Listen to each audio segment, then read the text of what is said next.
Okay, I'm going to demonstrate how to work a tulip buttonhole, the buttonhole technique that was created by Tech Knitter.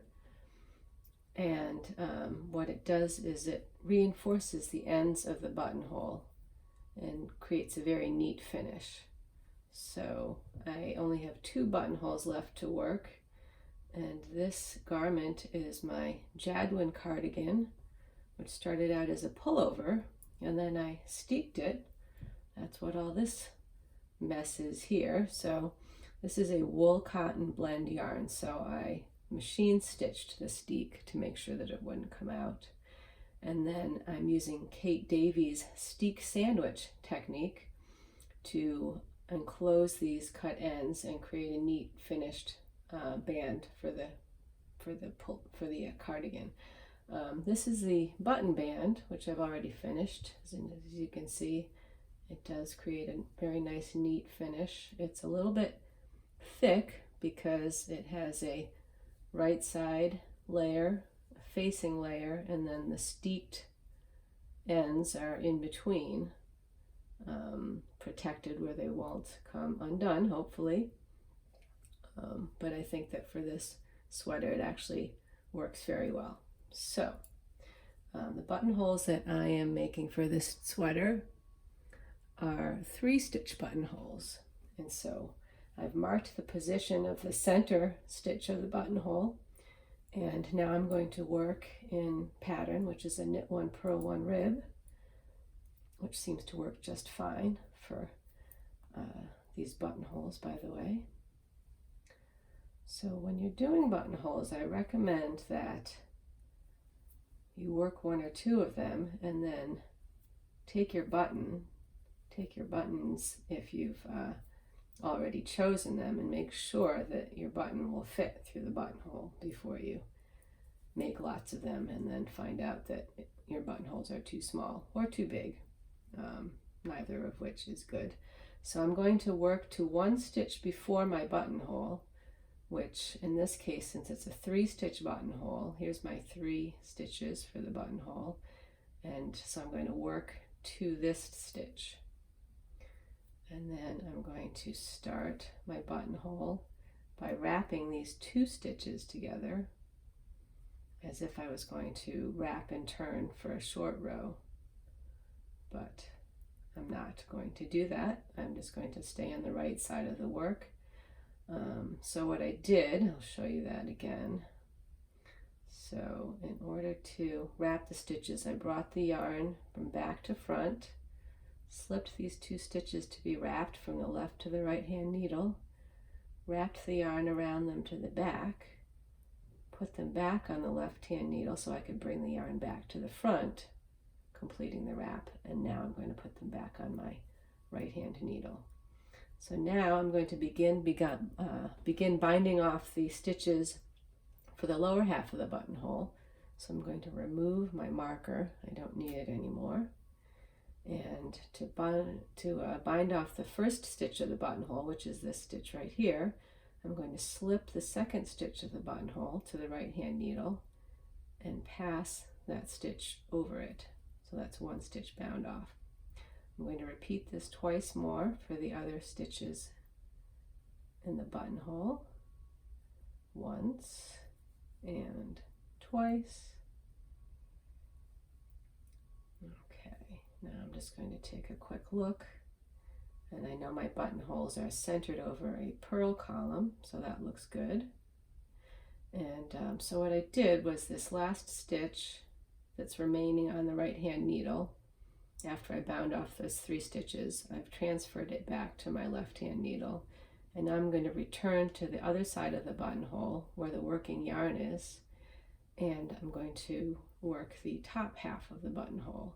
Now to do that, I need to rewrap this stitch.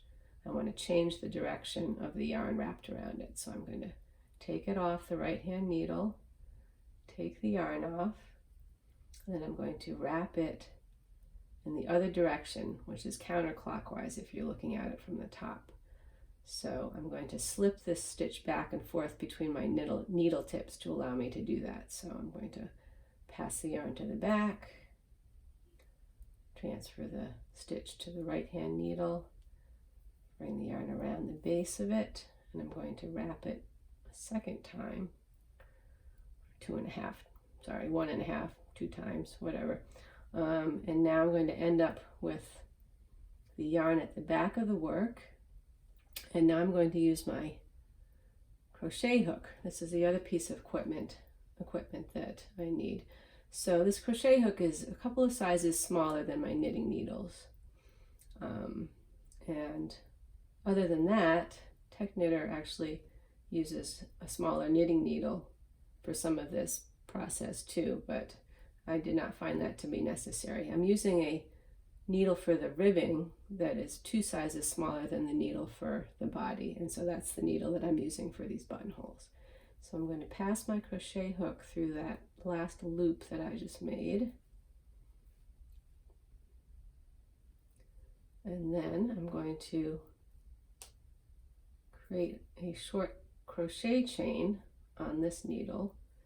And the way I'm going to do that is I'm going to bring this yarn around under the needle, and then I'm going to wrap it over the needle and around the crochet hook. I want to keep the yarn on top because I'm going to use it for the next stitch again, and I want to make sure the yarn is in the right position. So I'm going to use my crochet hook to draw that yarn through the stitch that was on it, creating a loop. I'm going to repeat that 2 more times. So once and twice. And then I'm going to take this loop that I have on my crochet hook, and I'm going to place it on my right hand needle. And so now we have the stitches for the top half of our buttonhole. And to close the buttonhole, what I'm going to do is I'm going to slip this stitch from my left hand needle to the right hand needle, pass the last stitch that I just created with my crochet hook over it, and now the buttonhole is closed.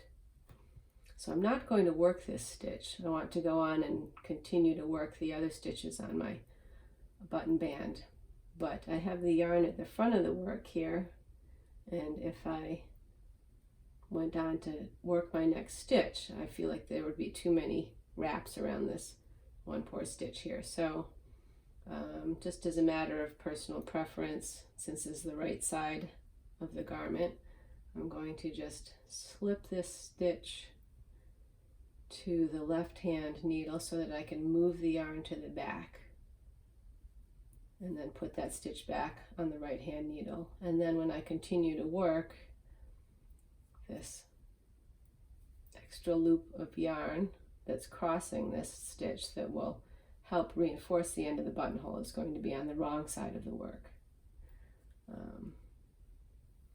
And now I'm going to work to my last buttonhole, and we'll go through that one more time. So my knit 1, purl 1, rib. Where's my marker? So here's my marker. So I'm going to work to 1 stitch before my buttonhole stitches. Okay, and since these are my buttonhole stitches, these 3 stitches marked by the center stitch, I'm going to stop here 1 stitch before those stitches. So if you had a 5-stitch buttonhole, you would stop before this stitch. All right, so now I'm going to wrap these 2 stitches, transfer them back to my right hand needle. I'm going to remove my marker, and then I'm going to bind off these stitches to form the bottom half of the buttonhole.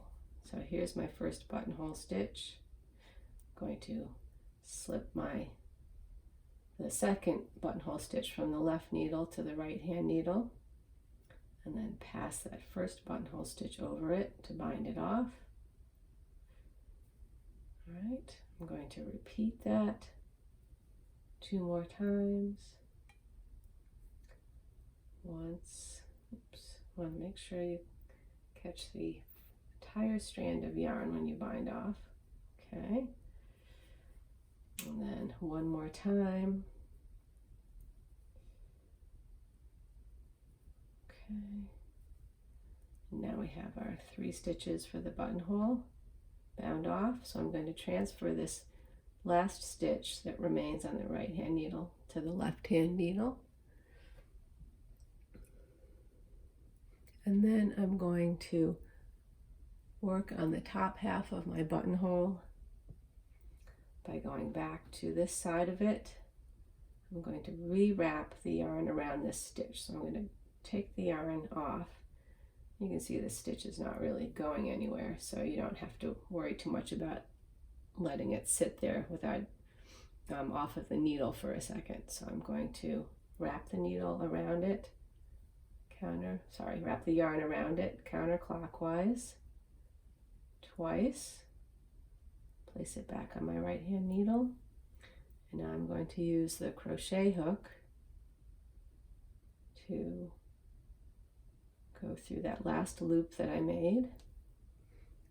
I'm going to take my yarn, make sure I pass it under the right hand needle, and then over the needle to the back, and then back around. You can tell I'm not really a crocheter. So back around to where I can catch it with the crochet hook, and then I'm going to repeat that twice more. 1,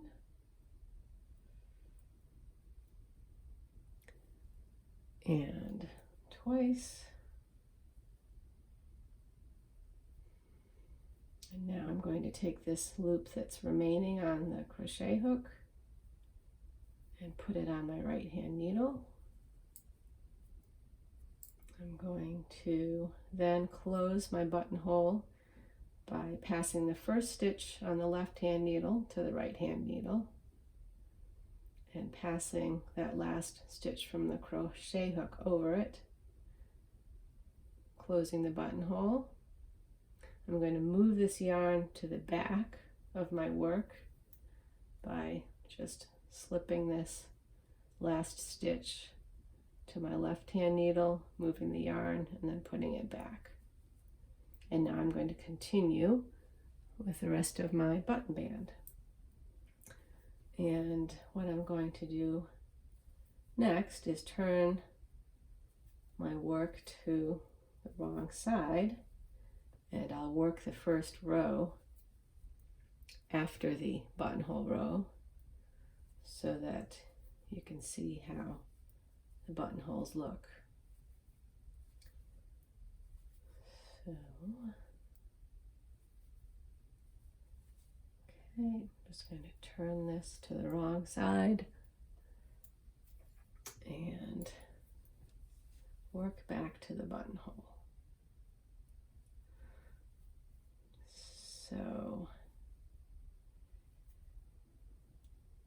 So by the way, I've already made buttonholes in the facing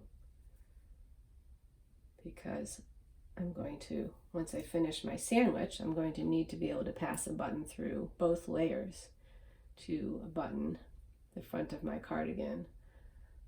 So hopefully the buttonholes will line up and the button will not get caught on my cut ends here in my steek. So I'm not sure how that's going to work, but hopefully it will work. All right. So this is the neck edge of my cardigan, and I elected to not place a button at the very top edge.